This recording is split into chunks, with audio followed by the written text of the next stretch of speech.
Just read you Ryan Day's Wikipedia page and how we could very much be living in an alternate reality from right here. So Day was the offensive coordinator for Temple in 2012, as the offensive coordinator for Boston College from 2013 to 2014. He was hired as the Eagles quarterbacks coach on January 22nd of 2015. Then in 16, after his mentor Chip Kelly was relieved of his duties in Philly, Day was hired in the same role by Kelly, who became the head coach of the San Francisco 49ers. On January 3rd of 2017, Day was hired to replace offensive coordinator Tim Beck of the Ohio State Buckeyes.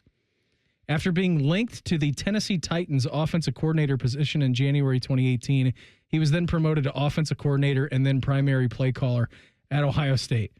And then you fast forward from what happened from there, and then him getting his shot in those couple of games where Urban was serving his suspension. And then at the end of the season, they had the video of them passing the sticks. Yeah, pass the sticks. Let's go. Let's do it. It's a very alternate reality that we could be living in.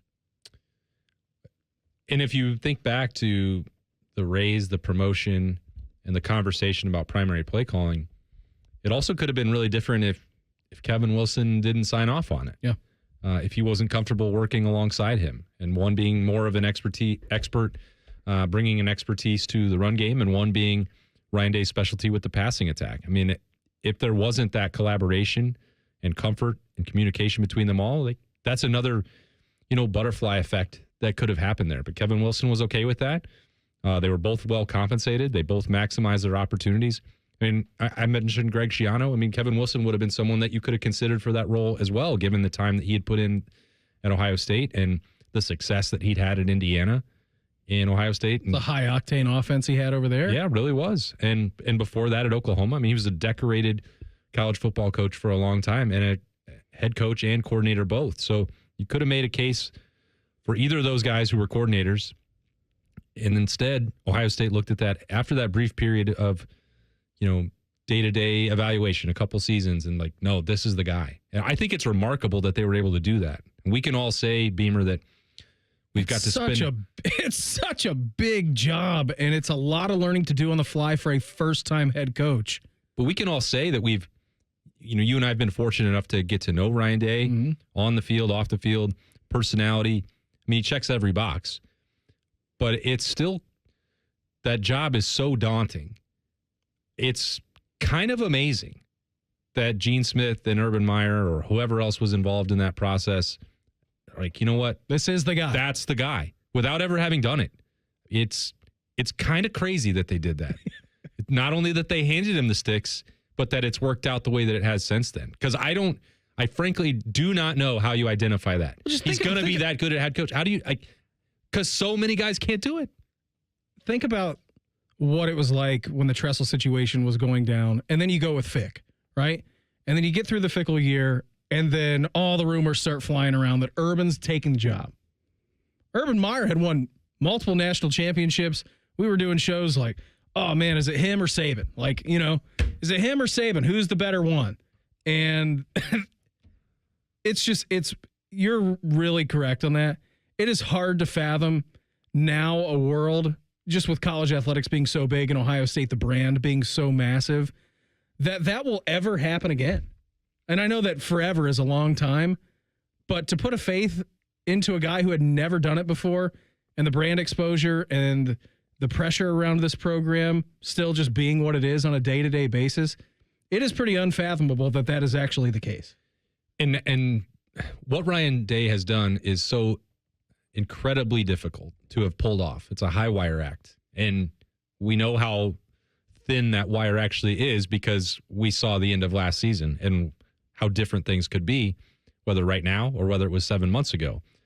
But he's gone on to reach these heights, win a national championship, doing it all as a first-time head coach. And it's normalized something that I don't think can be duplicated, because a lot of the conversation now is, well, at some point, Ryan Day is going to get exhausted by this and not be the head coach at Ohio State. I don't know what the timeline is for that. I will only let Ryan Day and Nina speak for that, because she might be the one that gets to decide that for him.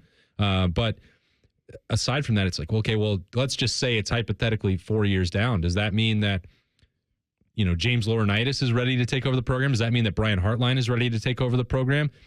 And suddenly that's become treated as normal. You're going to put a first-timer in that seat. Yeah, it worked well last time. It did work well last time, but Now, I don't every know. aspect, you do have the Michigan thing hanging out. Of course. That's a massive cloud.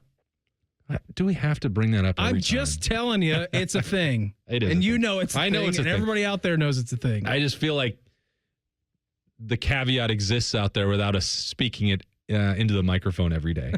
But yeah, I mean, it's a fair point. It's not like everything has been absolutely flawless.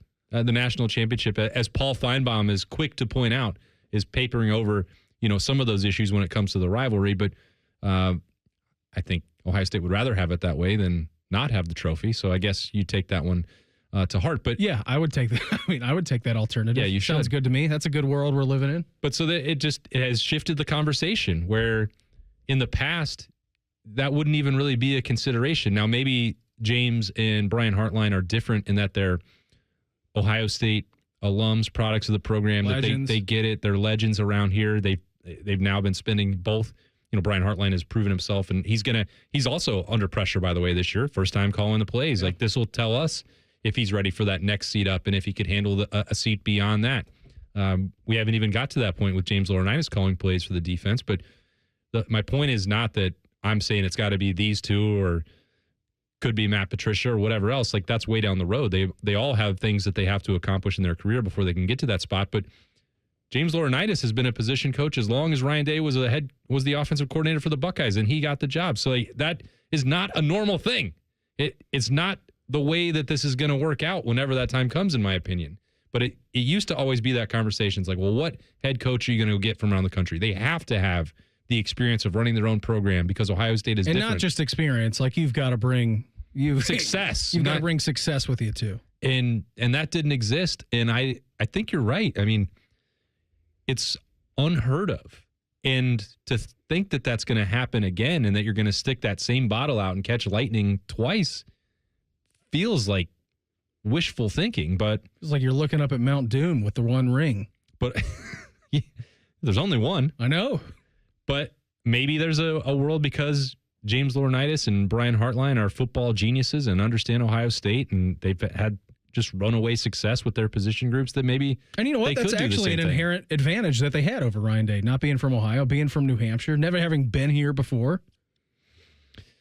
Yeah, I don't know why we're talking about it, why I brought this up, but like that's it. It's just to reinforce this notion that if that is the best, because that would be the argument for Ryan Day. He's the best hire because there was no reason that Ohio State should have done it. Like, Jim Tressel had won a national championship at a different level. When you're talking running your own program, having success, being, familiar with what it takes to succeed in the Buckeye State, Jim Tressel had that. Urban Meyer certainly had that. So there is an argument you'd say, well, what's the best hire? It was this outlandish one that you made, bringing this promotion after 2 years from Ryan Day and giving him the reins to the full program when you had other options that had both been head coaches, one an NFL head coach, one a successful Big Ten coach, at least by Indiana standards, and you bypassed both of them to take this guy who had already been on staff longer than he had, who worked for 1 year with the 49ers. When he brought back Chip Kelly, it seemed to work out just fine, though. Yeah. That was a nice little rekindling of the marriage. Let me